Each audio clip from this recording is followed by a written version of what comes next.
everyone, and welcome back to another episode of Minecraft as we continue to build our beautiful Senaburg Tributary village.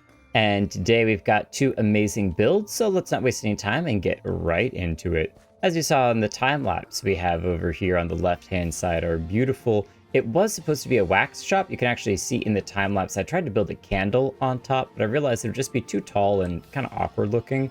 So it's a bit of a beekeeper wax shop to kind of go with our beehives that are over here. We'll add the bees in eventually. I just didn't want them buzzing around for the videos. And you can see they've got a little collection of honey there.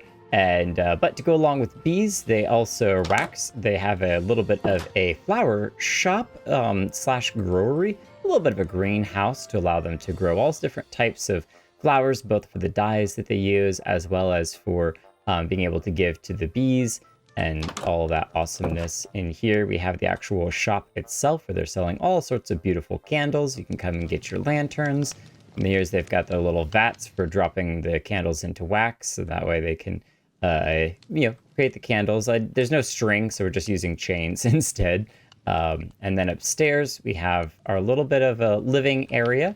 I thought this was kind of nice. I decided it's a pretty hefty job for one person, so I made it a two-person job. So we've got two beds up here, maybe they're brothers. Even though we're building all of the shops right now, eventually we'll get around to filling out all the villagers and everything else in this amazing village. So it's going to be absolutely vibrant and full of way too much life. Some of this stuff you didn't see in the time lapse because there's just really small details that took a really long time to kind of hash out. And I thought it'd be fairly boring to just, build bushes and stuff. So we've got a little cart over here. This building is where the miners stay when they are not working in the mines, when there's holidays, or they just need a place to rest for a little while to come home to at the end of the day. If they're not living with any, if they don't have a home with any of the other houses, this is where they're staying at. It's a little bit lower class, a little bit more ramshackle, but we've got a nice cart here, a little bit of wool to give them a comfortable ride down over to where the mines are at. We've got to figure out, where do they get their horses from? I don't know. Maybe I should put some horses there so that they take down to the mines.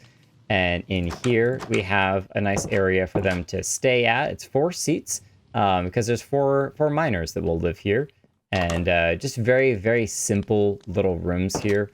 Nothing too crazy. You don't make a ton of money as a miner, unfortunately. That's one of those labor jobs, but we have tried to make their stay here as comfortable as it can be for this kind of small area, and tried to make it also look very tight, very cramped, very medieval-y, and that's exactly what we're going for. So these are going to be the 4 grindstones that they're going to be working at down here. I thought grindstones would make the most sense for miners, but maybe I'm wrong. Maybe a miner would actually need something else. If you think I should have anvils don't really make a whole lot of sense. So down here, I did a little bit of modification on this area over here so that we could get inside there and open up the wall there. And over here, we have a wheelbarrow. Plus, this is where we're going to have a bit of our livestock for the market day. And so if you ever need to, be selling cows or sheep or anything because you've brought them to the market day just sell your wares. You've grown a couple cows and sheep and you want to sell them off. This is where you can kind of store them at. And then we've got some extra feed over here that we've been able to collect to make sure that they have all the food that they need. And then we've just done a lot of decorations with the trees and everything, trying to make the place look beautiful. I've done a little bit of modification on the walkway down here, put some pits into the wall to make it look even a little more worn than it already was. And this area is going to be one of our last areas that we're going to be filling out for our village.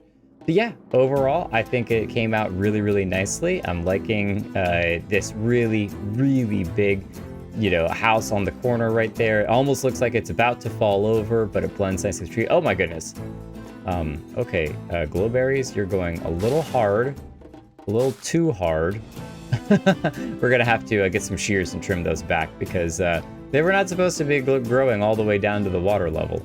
But I think it adds a really nice silhouette if you're coming to town from over this direction. Got a giant house right there. but you can still see the peaks of the church. You can still see the inn kind of back there as well. I know the sightlines are a really big deal. And then it didn't quite work out the way I was hoping to, but that's okay. If you come into here, you can just catch the bridge over there. That'll be just a sliver of that sight from over there.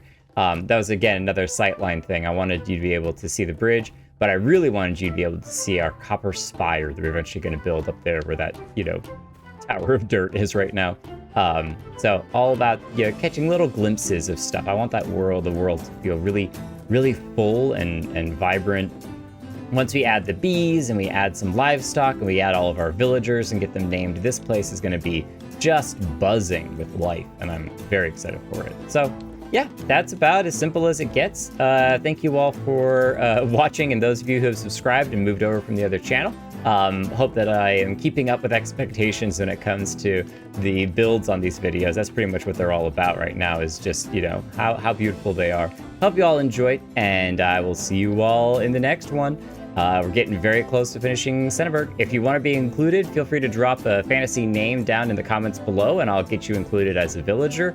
Or just toss some ideas for builds and things you think we don't have yet in the world. And I'll see you all next time. Have a great one. Bye!